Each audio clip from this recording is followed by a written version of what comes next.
여러분 안녕하세요. 스가랴서 따라잡기의 시간입니다. 오늘은 스가랴서 5장 말씀을 함께 배우겠습니다. 5장에도 계속하여 환상의 내용들이 기록되어 있는데요. 그 순서로 치면 6번째 환상과 7번째 환상, 두 가지 환상이 표현되어 있습니다. 환상의 내용을 그림으로 표현한다면 보시는 화면과 같습니다. 왼쪽에는 큰 두루마리가 날아다니는 모습이죠. 또 오른쪽에는 큰 광주리 안에 여인이 앉아 있고 그의 손에 어떤 물체가 들려져 있는데 이것은 납입니다. 납하면 굉장히 무거운 배에서도 이렇게 닻을 내릴 때 달려 있기도 하지요. 이런 환상, 두 가지 환상을 봅니다. 자, 그러면 이 두 가지 환상의 의미는 무엇일까요? 그 의미를 묻는 스가랴의 질문에 대하여 또 천사들이 해설하는 내용이 성경에 기록되어 있는데요. 자, 먼저 첫 번째 환상, 즉 두루마리, 날아가는 두루마리 환상에 대해서는 이것은 온 땅에 행해질 저주와 심판을 의미한다고 설명하고 있습니다.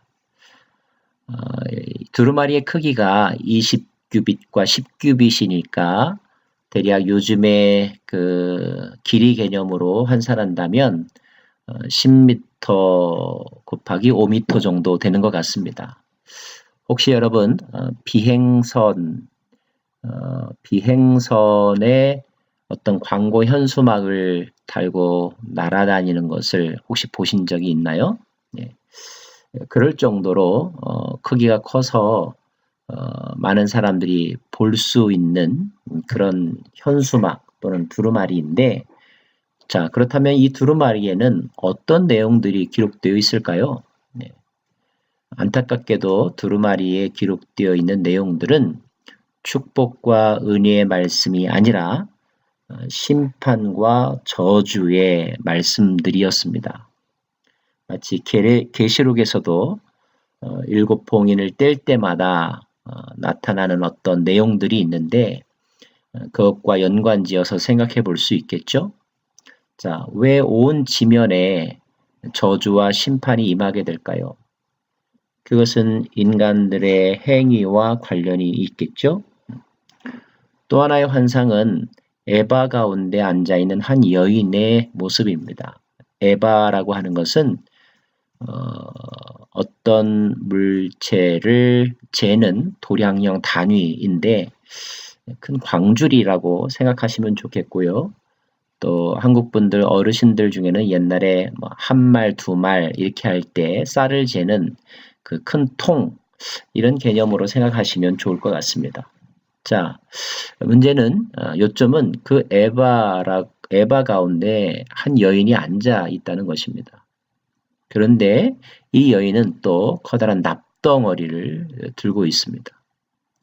또 두 여인이 그 에바 가운데 앉아 있는 여인을 신할 땅으로 보내는 그런 장면인데 이 장면들에 대한 천사의 설명은 도적질하고 하나님의 이름을 망령되이 일컫는 자들을 심판받게 될 것이며 악은 즉 죄와 사단은 결국 신할 땅으로 쫓겨나게 될 것이라는 것을 의미한다고 풀이해 주고 있습니다. 관련된 말씀 두 구절을 본다면 만군의 여호와께서 이르시되 내가 이것을 보낸다니, 여기서 이것은 두루마리를 말합니다. 도둑의 집에도 들어가며 내 이름을 가리켜 망령되이 맹세하는 집에도 들어가서 그의 집에 머무르며 그 집을 나무와 돌과 아울러 사르리라 하셨느니라 하니라. 많은 인간의 죄악된 모습들이 있겠지만 특별히 스가랴서에는 두 가지 죄를 거론하고 있는데 하나는 도적질하는 것입니다. 남의 것을 빼앗는 것 또는 자기의 것이 아닌 것을 부정한 방법으로 취하는 것이 바로 도적질이겠죠. 또 하나는 하나님의 이름을 가리켜 망령되이 맹세하는 것. 결국 망령된 맹세는 거짓 맹세와 같죠. 서원한 것을 어기는 것이고 하나님께 약속한 것을 어긴다는 것은 하나님을 중히 여기지 않는다는 뜻이고 하나님을 사랑하지 않는다는 뜻이며 하나님 이외의 어떤 것에 감정이나 물질에 마음을 빼앗겼다는 것, 즉 우상 숭배라고도 말할 수가 있습니다. 자, 이 모든 것들은 인간 사회 속에서 사회 질서를 무너뜨리고 영적인 질서를 무너뜨리는 대표적인 범죄 행위들입니다. 마땅히 품어야 될 그 생각, 그 이상을 품고 남의 것을 물리적인 힘으로나 또는 거짓의 수단을 동원하여 착취하는 것, 그래서 자기의 이기심을 채우는 행위, 죄악 중에 죄악이고요. 게다가 하나님을 두려워하지 아니하고 하나님의 이름을 거론하면서 하나님의 이름을 이용하여서 또 자기의 뜻을 성취하려고 하는 것, 때로는 하나님의 이름을 망령되이 일컫거나 모욕하는 것, 이 모든 것들이 사실은 영적으로 큰 죄라는 것이고 이 죄는 결국 도덕의 타락과 윤리의 타락과 사회 질서의 붕괴로 이어진다는 것입니다. 하나님의 날에 하나님은 이 모든 것들을 심판하시겠다고 말씀하십니다. 또 한 가지, 어쩌면 이 모든 것들의 근본적인 원인인 사단이 있죠. 결국 이 사단을 우리가 제어하지 아니하면 악의 현상들은 늘 우리가 사는 세상 가운데 남아있게 될 것인데 그날이 오면 하나님께서 그 악을 제압하여 쇠사슬로 묶어서 감금하여 신할 땅으로 보낸다는 것입니다. 신할이라고 하는 명칭은 창세기 11장에서 나오죠. 신할 평지, 바벨탑을 쌓았던 곳. 이 곳이 바로 바벨론 제국이 있었던 곳이죠. 여러분 성경에서 이집트나 바벨론은 세속주의, 하나님 없는 세상, 악의 소굴의 상징적인 도시로 등장합니다. 그러므로 신할 땅이라고 말하는 것 또는 바벨론이라고 말하는 것은 하나님을 경외하지 않는 악의 세력의 집결지라고 말할 수 있습니다. 자, 그 악의 세력이 그 바벨론에서 벗어나서 전 세계 많은 사람들을 억어하고 이스라엘을 멸망시키고 유다 백성들을 포로로 잡아갔었죠. 자, 하나님께서 오시는 그날이 되면 그 악의 영향력을 멈추게 하고 그를 쇠사슬로 꽁꽁 묶어서 돌려보낸다는 것입니다. 감금한다는 거죠. 그리고 일정 기간이 지나면 계시록의 예언에 의하면 그런 악은 최종적으로 이제 소멸되게 되죠. 자, 그러한 날이 오게 될 것이라, 심판의 날이 오게 될 것이라 이것을 스가랴에게 보여주고 계십니다. 자, 우리는 또 한번 질문할 수 있습니다. 왜 이런 환상을 보여주신 것일까? 왜 이 장면일까?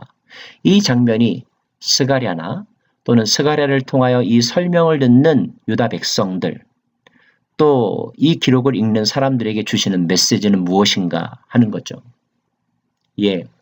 공평과 정의의 그날이 온다는 것입니다.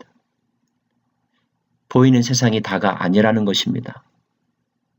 이 세상에서의 삶이 전부가 아니라는 것. 반드시 하나님의 날이 오면 하나님의 공의로 심판하게 될 것인데 의인은, 선한 이는 영원한 천국에 이르게 될 것이지만 악한 사람은, 악의 추종자들은 반드시 그 대가를 치르게 될 것이라. 이 준엄한 경고의 메시지가 우리들에게 주어지고 있는 것입니다. 그 심판의 메시지는 의로 인하여 핍박받는 자들에게는 오히려 소망의 말씀이 될 것이며 하나님을 없다 무시하고 자기 뜻대로 악을 행하는 자들에게는 경고의 메시지가 될 것입니다. 지혜로운 사람은 위로와 경고의 메시지를 구별할 줄 알고 그 말씀에 따라 힘을 얻거나 또는 자기가 부지 중에 저지르고 있는 죄악을 멈추지요. 사랑하는 여러분, 이 환상의 말씀을 듣고 여러분은 무엇을 멈춰야 할 것입니까? 또 무엇에 소망을 다시 품고 다시 일어서시겠습니까? 하나님의 분명한 메시지를 마음속에 새길 수 있기를 바랍니다. 그리고 소망을 가지고 동시에 두려운 마음을 가지고 우리에게 주어진 하루하루의 삶을 올바르게 살아갈 수 있기를 간절히 소망합니다.